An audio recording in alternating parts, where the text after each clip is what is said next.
How's it going, everybody? This tutorial is for a trick that I call the Sidewinder. I really like this trick because it's a springboard to doing other tricks that require spinning throughout the fingers. If you could just use this as a basic exercise and really get it down pat, it opens up the door for you to do so many different things that require spinning the knife throughout each of the fingers.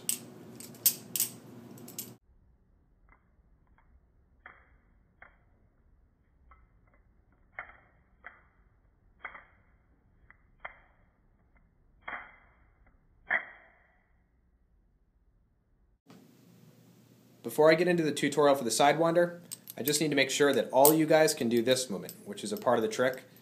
It's called the Charlie Chaplin, and I reference it in a lot of different tutorials. Most notably in this trick, I talk about it a couple of times. So if you can't do that, I would stop right now, look up a tutorial for this move, get this down pat, and then turn this one back on. This trick really comes in two parts. The first part consists of getting the knife open and doing the first spin. The second part, you pop the knife back open like that, and do the identical spin just to get the knife back open. This trick begins simply enough with the bite handle on the inside of your palm and the safe handle facing you. You're going to hold it pretty loose because you got to flip it over, at which point you catch the knife like this with the bite handle in between your thumb, your first finger, safe handle in between your second and third finger. That's where you initiate this first spin. With many tricks that I've done that require spinning, you kind of have to throw the knife open and let the momentum take hold. That's really not the case with this trick. This trick, it's absolutely critical that you let your third finger drive most of the movement. So you got to get it open like that. Off that first spin, pop it open, then you want to pop it down like this and start it spinning this way because it's got to go up and over. The most difficult part of the first part of the trick is having the knife land with your fingers under the safe handle. That's really a movement that you're just going to have to practice a lot of different times just to get it down pat. But once you can do that, the next part of the trick is very simple if you've learned the first part effectively.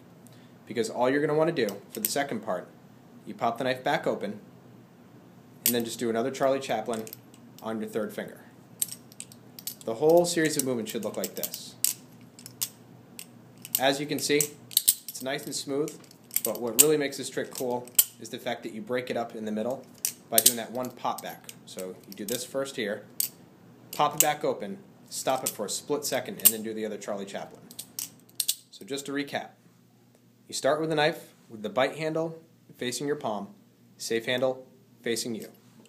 Pop it open in between your first and second finger, at which point your third finger drives all the movement to get the knife down here, pop it back open, quick Charlie Chaplin, and close.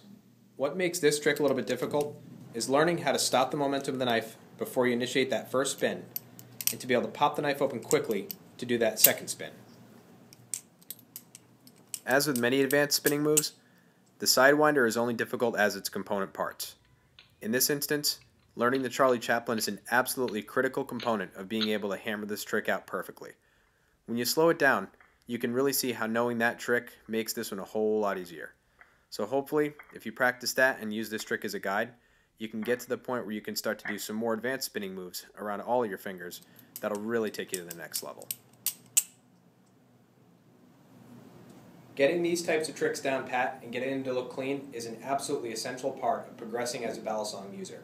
If you can't do these types of tricks, you're really not going to be able to move to the next level of starting to spin the knife around your thumb and doing things more along those lines.